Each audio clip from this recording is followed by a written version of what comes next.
Few quick notes before we get started. I wanted to make you guys aware. The Ancient Art Council, which meets out at the California Legion of Honor. How many of you guys have been to the Legion of Honor? Do you know where it is? No? It's out near the Golden Gate Park. It's in the city. It's this art museum. It's got a great temporary collection. Actually, they've got some ancient pieces dating all the way from the Uruk period to late Rome. It's worth checking out. They're having a lecture on Saturday, April 13th at 2 p.m. And Dr. Matthew Stolper from the University of Chicago is going to be giving a talk entitled Shattered Window on the Persian Empire, Rescuing the Persepolis Fortification Archive. And again, we haven't gotten to the Persian period yet, but it should be a very interesting lecture, and especially talking about a very important archive that was found at Persepolis. So it should be a very interesting talk. And again, another opportunity to do an extra credit assignment. That'll be a 1% of your grade. So do keep that in mind for after the break when we come back. That is not helpful. Okay, hold on a second. Let's see. That's a bit better. Very timely news story about the discovery of Hyksos remains, especially since we've been talking about the Egyptian New Kingdom in the Late Bronze Age, in the context of the Late Bronze Age.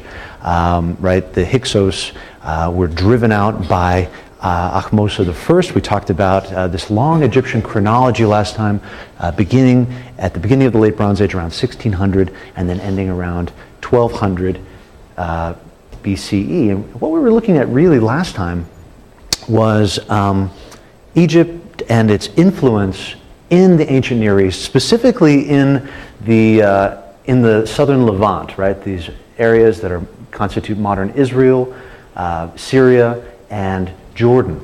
And really we looked last time in depth at how Egyptian foreign policy played out in this region during this time, primarily through diplomacy and warfare. We saw that through a combination of things, through the royal annals of Thutmose III, through the Amarna archive, discovered at Tel el Amarna. And we really got a sense of how this system worked, this system in which Egypt set up a number of garrisons with a capital, a foreign capital here in Gaza, with way stations moving up the coast into the heartland of what was Canaan at the time, right? This is Canaanite civilization, and also moving up the central Jordan Valley with strongholds at places like Bet-Shan. So we looked at how these sites worked, in terms of text, but let's look at the actual sites themselves and some of the archaeological evidence from this period. At places like Tel Mor, Deir el-Balah, Bet-Shan, we see a series of defensive fortifications that really are different than anything else in the region. You can see these are massive constructions with walls that are almost, in some cases, 5 meters thick.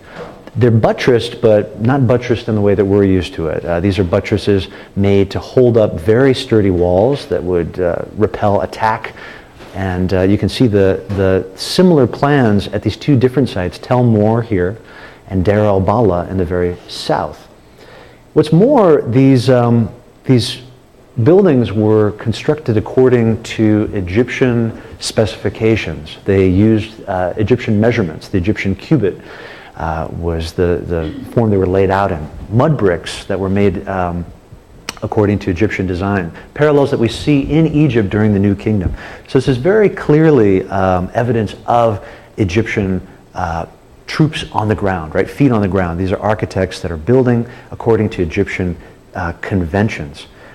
Even more so, a lot of the buildings that we've seen at places like Hattusas are Mesopotamian temples, right? We always talked about stone foundations being a critical way of anchoring in your walls, right? First thing you do is you lay your foundations in stone, and then you build your mud brick walls on top. Well, the Egyptians built very differently. They actually used mud brick foundations instead of stone foundations. So when we see structures like this built according to Egyptian design, structures that are clearly defensive in nature, and also meant to store goods, as you can see in these storage rooms on the side, then what we're really looking at is the archaeological evidence of that system of administration that we read in those letters last time, of a centralized Egyptian state and its vassal kingdoms out in the periphery.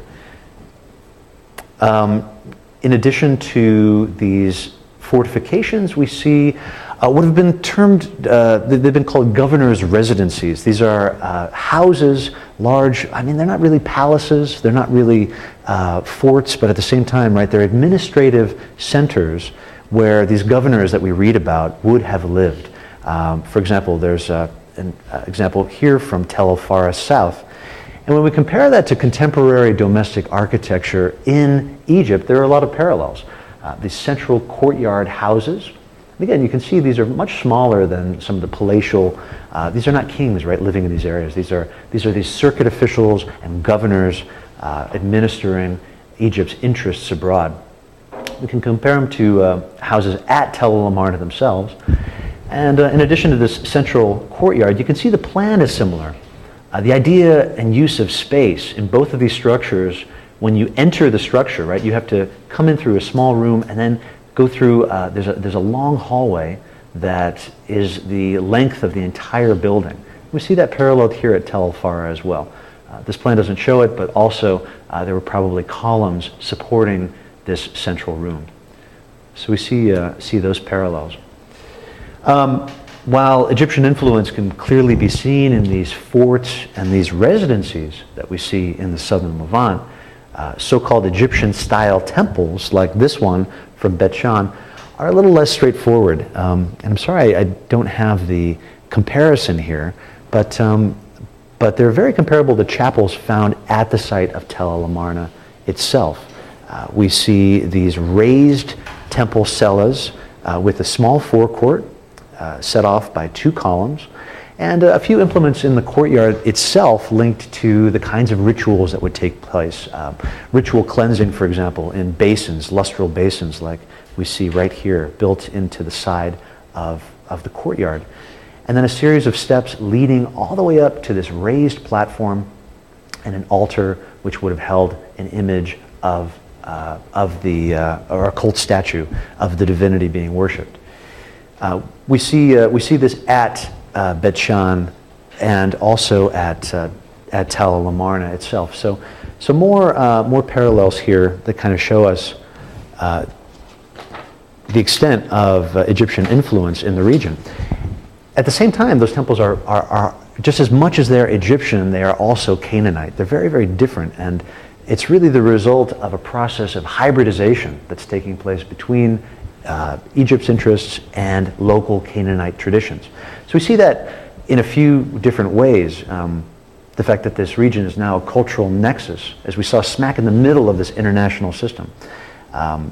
And a few great examples of it are, for example, some of the devotional steles we find at these temples. So this is an Egyptian devotional stele to the Canaanite god Mekhl, which is found in the temple complex that we just saw, this one at Bet Shan. And as you can see, we haven't talked a lot about Egyptian art and iconography, but it's something that's pretty familiar, right? We see something, we can identify it quickly as Egyptian. For one, right, it's written in Egyptian. We've got this Hetep-Denisu offering formula as this individual is dedicating the stele to a god, but right, a god which is very, very clearly Near Eastern. This is a god Mekhl, a Canaanite god. You can see right here, stylized horns of divinity. These are Egyptians actually making offerings to Canaanite gods, which kind of turns this idea of colonization on its head. Additionally, we find Egyptian pottery out at the site. For a society as complex and as devoted to the arts as Egypt, it's interesting to note that Egyptian pottery is very ugly. It's typically just very, very plain. We have a few examples in different periods of painted Egyptian pottery, but the Egyptians put all their energies into painting and architecture, not so much into their pottery. There are a few examples there, but really, especially in the late Bronze Age, we find forms like this. These bases, these string-cut bowls, you can see these very quickly made and cut off of the potter's wheel with a string, which leaves this sort of spiraling pattern on the bottom. and a lot of beer jars. This is a beer jar found in the southern Levant. What's interesting is that these are Egyptian forms known from Egypt. They're made out of local clay.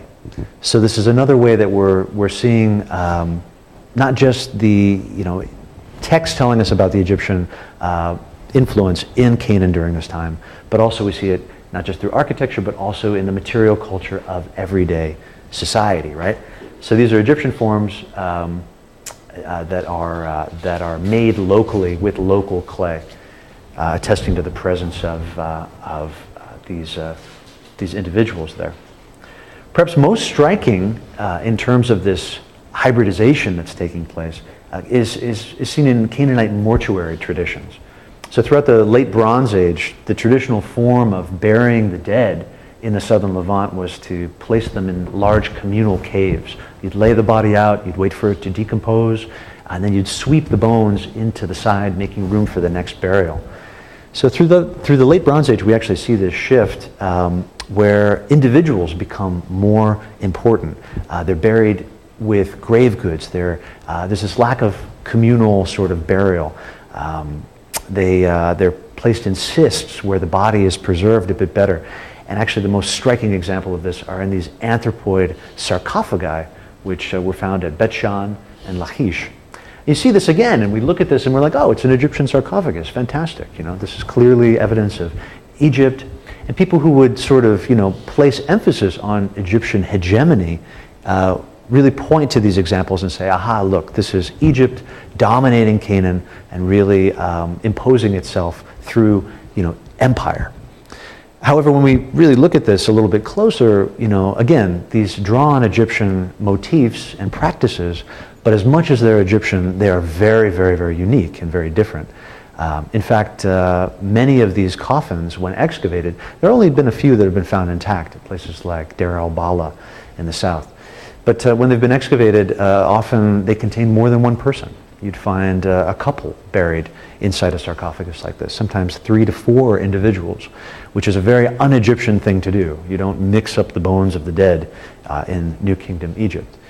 So again, we're really dealing with practices that are neither Egyptian nor Canaanite, but really the hybridization and formation of a new identity.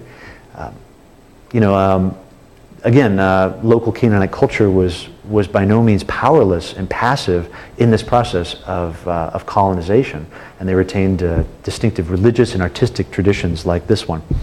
And so we really see, and this is a great case study in the sense when we talk about the expansion of empire and the imposition of cultural norms on another region.